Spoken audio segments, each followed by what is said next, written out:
with Rob Nowak, who's going to talk about Lasso, multitask learning, and fMRI. Oh, sorry, Becca. Okay, does mic sound good? Sounds like it's working. Well, thank you all for coming this morning, and thanks to the organizers for inviting me. This is my third meeting here of this type, and they've all been great, and this one looks like it's going to be another great one. What I want to talk about this morning is something that came up as part of a collaboration I have with some cognitive scientists.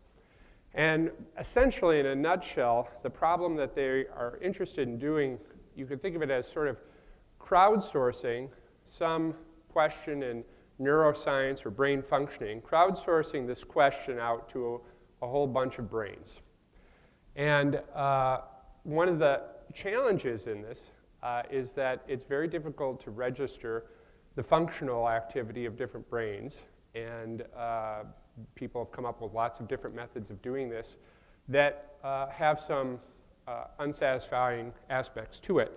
So what we have been thinking about is methods that allow us to aggregate information from multiple subjects in a way that doesn't require precise registration of the brains. And that's what I'll be talking about. More generally, you could think of this as a problem in multitask learning, where our task is to predict what each subject is being stimulated with. And so each subject becomes a different learning task, and that's where the connection to multitask learning comes in. And I'll kind of elaborate on all these things as I go. And this is joint work with Chris Cox, who's a graduate student in psychology, Nikhil Rao, who's one of my graduate students here in the audience, and Tim Rogers, who's a professor in psychology at Madison. So let me just start off with the motivation. This is the fMRI experiment that one of the fMRI experiments that we work with. And the idea is that we have a person in an fMRI scanner, and they're seeing a visual stimulus, either a sentence or a symbolic image. Both of them convey the same information. The plus is above the star. And they're presented with some alternating sequence of the image or the sentence, and then we record the signals that their brain is generating using fMRI. This study was something that was looked at by Tom Mitchell and his colleagues at CMU, and what they wanted to see if they could do is if they could take that fMRI data and then predict what stimulus the person was seeing at each point in time. So just from the fMRI signals, could they decode whether the person was looking at an image or a sentence at a particular moment in time? So that's one of the experiments we'll look at. The challenge, again, is that we want to do this with multiple subjects and kind of leverage the information that we're getting from the multiple subjects to do better overall and better on each individual subject's prediction. So here's the problem. We have the person.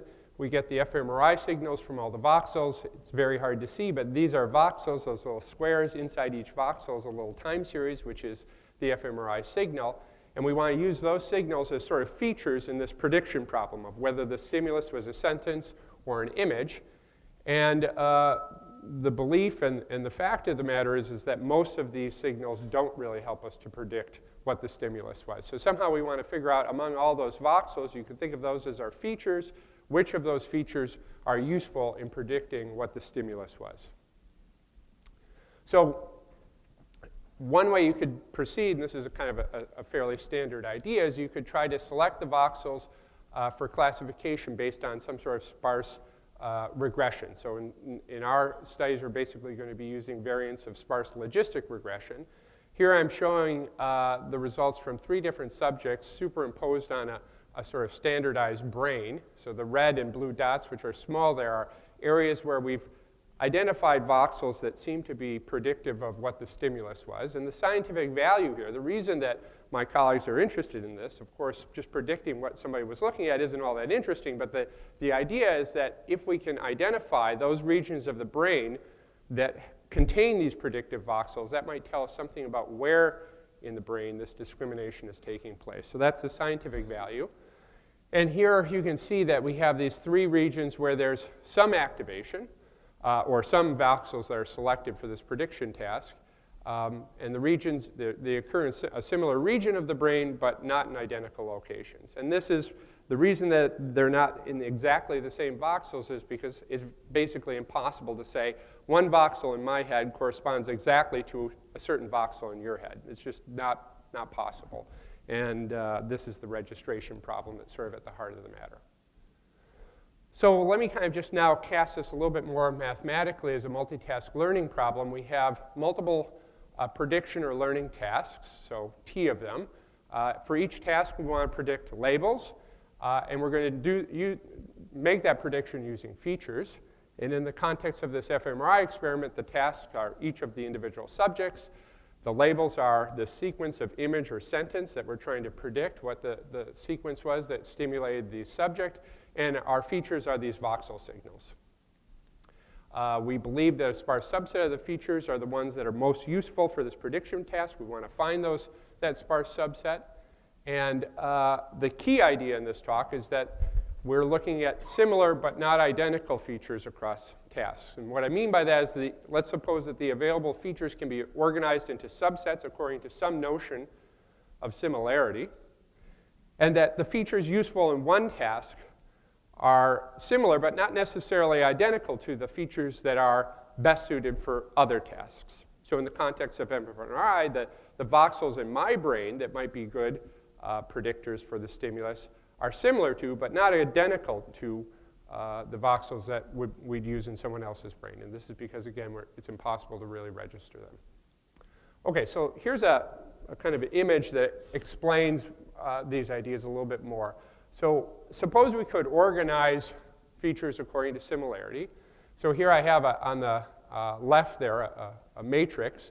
The bright spots in the matrix are supposed to be indicating the important features that we want to select. So features are the rows, tasks are the columns. So each different column corresponds to a different task. And then the sparsity pattern indicates the features that are useful for each task. So in the left there, just one other point I want to say is that imagine in this case we're organizing the features so that they're ordered from top to bottom according to similarity, so that two rows are features that are similar. So in this first leftmost image, we have different tasks and different features. There's just no structure to the sparsity at all.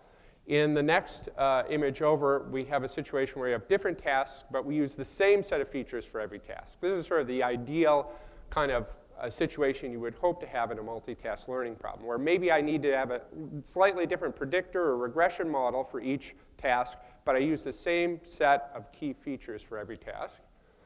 The third image is a situation where we have different tasks, many common features, but some extra features are needed on a case-by-case basis or a task-by-task basis. This is sometimes kind of called a dirty group lasso model.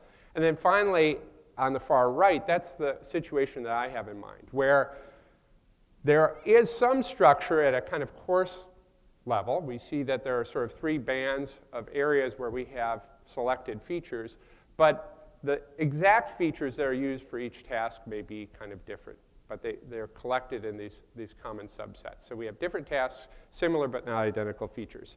And all of these can be handled by methods that we know pretty well, like this case where there's no relationship between tasks, you just would use Lasso and treat each one separately. When they're using the same features in every task, that's a perfect setup for group Lasso. The next one, dirty group Lasso, and the last one, you can use sparse group Lasso, which is something that other people have proposed, or a generalization of that we call sparse overlapping sets Lasso that I'll describe in a minute, and that will allow us to handle this situation where we have similar but not identical features in each task. So here's a kind of quick outline of the talk. I'll go over this idea of sparse overlapping sets Lasso. I'll talk a little bit about some theory for it, and then I'll go over this fMRI application in more detail. So here is the idea or the motivation. So we want similar but not identical sparsity patterns, something like this picture here. We could think about what we have here are groups of features that are sparsely populated. So we want to find these groups. We could start off saying, well, let's group our features, so take groups or subsets of similar features and use non-overlapping sets like these blue sets here. And the trouble with that is that they don't necessarily match up with the ideal subsets. So what we'd like to do is add a little bit of redundancy into this picture. So instead, we're going to take a very large number of sets with possible overlap and maybe even different sizes and so forth. And the hope of using this redundancy is that now we can, some of those groups or subsets will be a fairly good match to the ideal subsets. So we'd like to use overlapping groups. And let me kind of illustrate this now just a little bit more generally, because we don't really need to have this strict ordering of similarity. We could start off with something like this picture here. This is a similarity graph. Vertices are our features. We have an edge between any pair of features that are deemed to be similar to each other. And then we just want to start grouping similar features together by partitioning this graph into reasonable groups. The groups can have different shapes. They can overlap, so on and so forth. And that's the idea I want you to keep in your head. So you can organize and group your features as you see fit according to whatever notion of similarity you have in mind. In the case of fMRI, the vertices are voxels. Nearby voxels, close in space together in the brain, are similar. So we're just using proximity as our measure of similarity. And groups are comprised of spatially localized cortical voxels. So we want to come up with a regularization technique that encourages similar but not necessarily identical features. So we're going to have our groups. We can take all those groups, put them into a set. And here is sort of the key regularization or penalty that we're going to use, the sparse overlapping sets penalty. So it's a norm.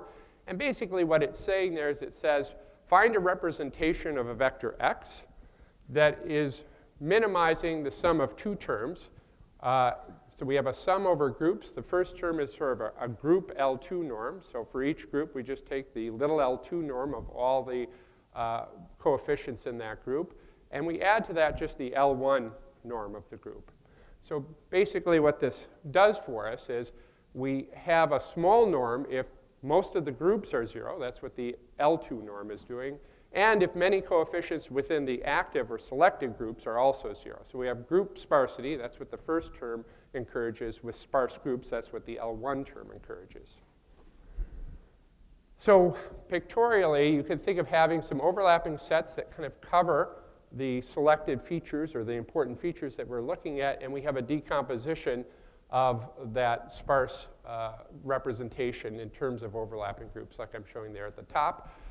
This is a generalization of what's sometimes called sparse group lasso, generalizing it to having overlapping groups. And also Guillermo and some of his collaborators did something very similar to the sparse group lasso. And so ours is just simply really a generalization of some of those ideas to handle overlapping groups, which we found to be necessary, especially in the fMRI problems we're interested in. And just quickly, let me try to illustrate what's going on with this SOS norm. I'm going to look at a very simple case where I have a 10-dimensional vector, two groups, 1 through 5 and 6 through 10. Some different supports, either localized all within one group or the support of our sparsity is across the two groups. The values of the non-zero coefficients are selected so that the norms of the signal are the same in every case. And I'm looking at three different situations here. So the first one is what you would have for group lasso. And the problem with group lasso is that it isn't sensitive to sparsity within the group. So once it selects a group, it's just going to take all the coefficients in that group and let them be more or less unconstrained. The lasso isn't sensitive to sparsity of groups. It's going to not try to make whole groups selected or not. And then finally, the SOS lasso is sensitive to both forms of sparsity. And we have the smallest sparsity when we have a sparse support contained within just a single group. And that's the last case down there, 1, 3, 4. OK, so here is then the sparse overlapping sets lasso problem. So we're going to imagine that we have our sparsity pattern that we're trying to recover. We're making linear observations of it, so you could stretch this matrix out into a long vector and just think of it as your regular linear observation model plus noise. And what we're going to do then is run this SOS lasso, where we have the first term there, L, is our loss function. Could be squared error, could be logistic loss. And then the second term is our regularization using this SOS penalty. And you can easily solve this using covariate duplication and proximal point methods. I'm not going to say anything more about the optimization. It's kind of standard stuff now. you can go ahead and start analyzing this mathematically. There are different approaches you might take. The one we used is to follow the work of Sahan Negahban and his collaborators, looking at this restricted strong convexity property. If you have restricted strong convexity of your loss, then you can prove consistency of the estimator as the number of measurements you take increases. This is just a little review of that idea of restricted strong convexity. I think I'm just going to pass over it in the interest of time. It's kind of standard now, and you can look it up in their paper. If we specialize to squared error with Gaussian noise, we can say a little bit more precisely what's going on. And here's a result that just says if you have t tasks, k active groups, the restricted strong convexity property is holding, which basically means that your measurements are sufficiently diverse or incoherent. You have a total of m different possible groups that these k active ones belong to. The group sizes are at most b. The sparsity level within each active group is some number alpha between 0 and 1. Then if you choose your regularization parameter right, you can control the squared error of your recovery from SOS Lasso. And it has a bound as I show over there. And the key thing here in this bound is that it's adaptive to the number of active groups, and it's adaptive to the sparsity within each active group. So you get that automatically using this penalty. Okay, so here's just a simulation experiment to illustrate what's going on a bit. So on the right there, I'm showing the kind of sparsity patterns we're looking at. So we have different groups. The groups can overlap, and within each group, there's some amount of sparsity. And what I'm showing in the plot on the left there is varying that sparsity level, starting from dense on the left to very sparse on the right. And I'm looking at the performance of three methods: group lasso, the standard group lasso, lasso, just standard lasso, and then this SOS lasso. And what you can see is once the sparsity level gets to be less than half of the components in an active group are actually non-zero, then you start to see the black curve, which is SOS lasso, improving over group lasso. So once we get below half full, this SOS lasso is giving us better results in terms of mean square error than group lasso. And at the very end of it, when we're super sparse, basically SOS lasso just reduces to good old standard lasso, because if you have very sparse groups, it's basically there's no group structure at all. So now let me just spend the last few minutes talking about the fMRI problem. So again, we're stimulating the person with either an image or a sentence. We want to use those voxel time series to try to predict what stimulus the person was seeing at any given point in time. Most of the voxels are non-informative, so we need to select the important ones. So we want to, again, take advantage of the fact that we can run the same experiment on multiple subjects. And what we believe is that healthy brains sort of operate similarly, but it's impossible to register healthy brains together exactly. So what people try to do is one common thing is to look at a common brain space like the Tellurac Brain Atlas, and they'll try to take every person's fMRI data and somehow interpolate it into this atlas. And when I say interpolate, I do mean interpolate. They actually kind of try to fill up that whole atlas by smoothing out and interpolating and averaging different fMRI signals together in order to fill the space. And all that interpolation and so forth can lead to some real distortions in what's going on. So we wanted to avoid that. So let me try to explain what we do. So we take a person, say me. We put my voxels, so every voxel in my head has a sort of ideal position in this Tellurac atlas. So I'll just put those points, those voxels, into this atlas. No interpolation, just embed them into this common space. Then we'll take another person, say Ingrid, and we'll embed her voxels into this space.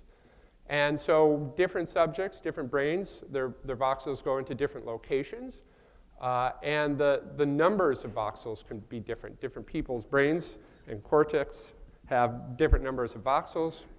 Obviously, Ingrid's has many more voxels than I do, so we need to account for that. And our method does, and we don't interpolate anything. We just embed these voxels into this common space. And then we're going to, when we do our group thing, we'll start selecting groups just by areas of the cortex, and those will be our groups. So we have, for example, 3 of Ingrid's voxels grouped with 3 of my voxels in that part of the cortex. So all of these methods that do put things into Taylor-X space involve some way of saying, where is this point in your brain? What's the closest point here? So what we're doing is just finding that closest point and putting it there. And so that's how we do it. But then we don't do any of this interpolation. And also, we admit that we don't really know exactly where it should go. And that's another reason why we just have these kind of coarse groups rather than saying this is really exactly where this voxel should be. So now once we have these guys, what we're going to do is we're going to basically do a standard thing. We're going to train a predictor on part of the data. That's going to either be Lasso, Group Lasso, or our SOS Lasso using logistic regression. We're going to then take a second part of our data to kind of do a cross-validation to pick our regularization parameter. And then a final third holdout set is a test set, and then we're going to see how well that trained and tuned predictor predicts the data we held out on a subject-by-subject basis. Okay, so here are some of the results. So let me see where I want to start here. So let me start with these three images here. So what you're looking at is a particular cross-section through the cortex. And I'm showing you the voxels that are selected by the three methods, Lasso, Group Lasso, and SOS Lasso. The voxels that are selected have three different colors. Red corresponds to voxels that were selected in one or more subject, and in all cases where they were selected, they were positively weighted for pictures only. The blue are positively weighted for sentences only, so that means that they're consistently used sort of to predict sentences or pictures in all subjects where they were used. And the purple or magenta is a case where they were, some subjects put them positive to sort of be for pictures and some positive for sentences. So it's sort of a mixed use, an inconsistent use of those voxels across subjects. So what do we see? So Lasso selects lots and lots of voxels. Many of them are purple. They're sort of sprinkled all over. There's nothing, at least scientifically, satisfying about that. We don't really think that all those voxels are doing something meaningful. In Group Lasso, we see a bit sparser pattern and a little bit more structure to where the voxels are selected, but we see a lot of purple haze.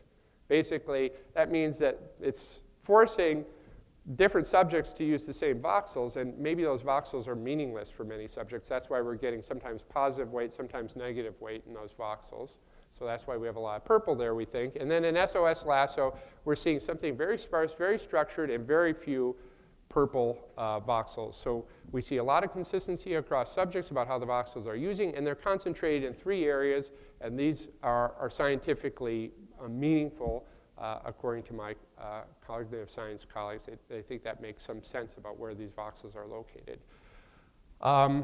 Here I'm just showing there at the bottom different slices and where the voxels are selected using SOS Lasso. And then up in the upper right, I'm showing the prediction performance on the holdout set for the three different methods. And the important thing to notice there is that the far right is SOS Lasso, and in every single subject, there were 6 subjects here, in every single subject, the prediction error was lower with SOS Lasso than it was with Group Lasso or regular Lasso. So, and then they did some t-tests for significance, and they found that this is also quite statistically significant in terms of how much better it's doing.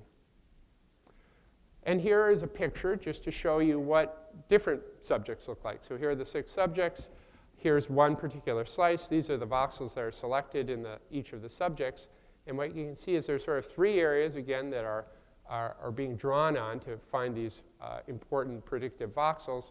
And these are areas that my colleagues can attach some meaning to in terms of their understanding of how the brain processes information. So I'm just going to wrap up now. So we talked about multitask learning with similar but not identical features. I think people get that idea now. I won't reiterate it. In the case of the brain, what I want you to keep in mind is what we're saying is basically at a coarse scale, healthy brains may process information in similar ways. But at a fine scale, different brains may encode information in different ways. So we want to be able to accommodate sort of and use the fact that we think healthy brains are processing information at some level in a similar way, but we want to allow for subtle differences in how the brains are structured and how the functional activity and neural processing is taking place within those brains. And we can do this with the SOS Lasso. And the paper, which we have, will be coming to a website near you soon. And I'll just stop there. Thank you.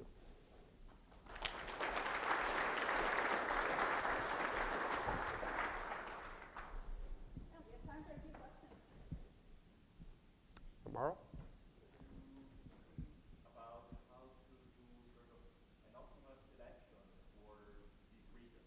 So their size, how they're defined, and so on. So you have that how the method works, and so do you think it's possible to do it? I'm sorry to do that. Yeah. So the question is how to select these regions, for example, in this brain problem.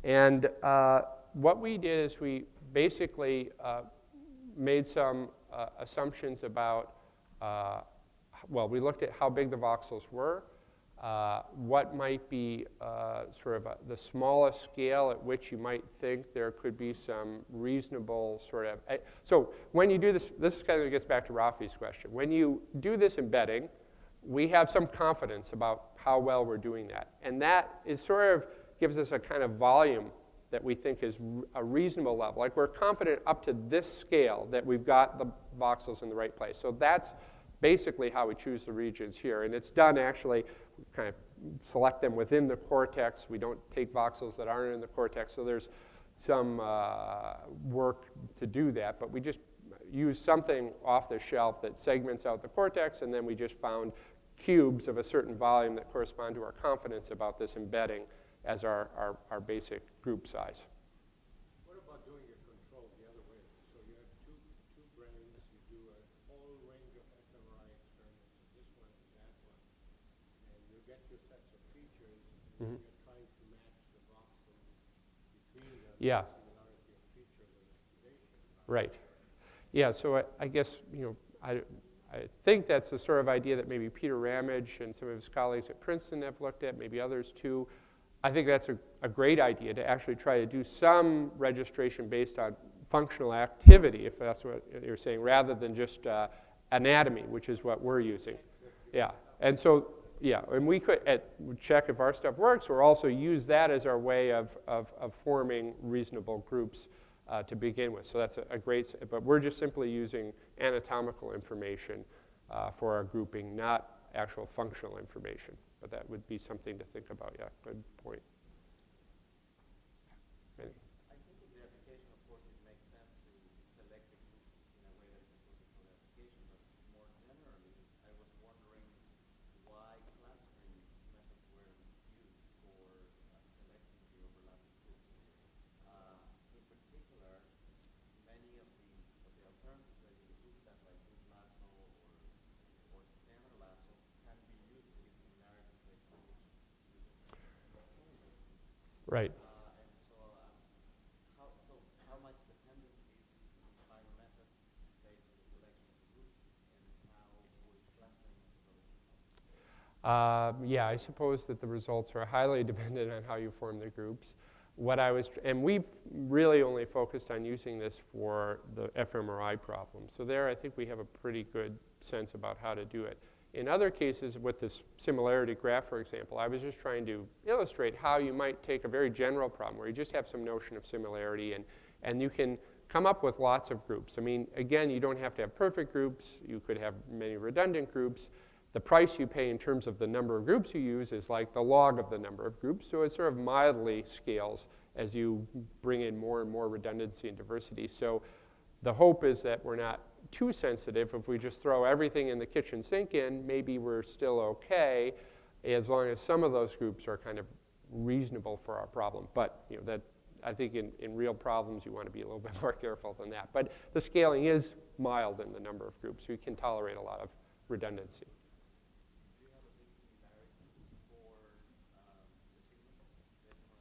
So in that case, we're just using spatial proximity as our measure of similarity. So anatomical proximity in the cortex, that's it. There's no, but as Rafi was suggesting, maybe you want to use functional behavior, the actual fMRI signals as some measure of similarity. That would make a lot of sense, yeah. All right, well, let's thank Rob again, please. Okay, thank you.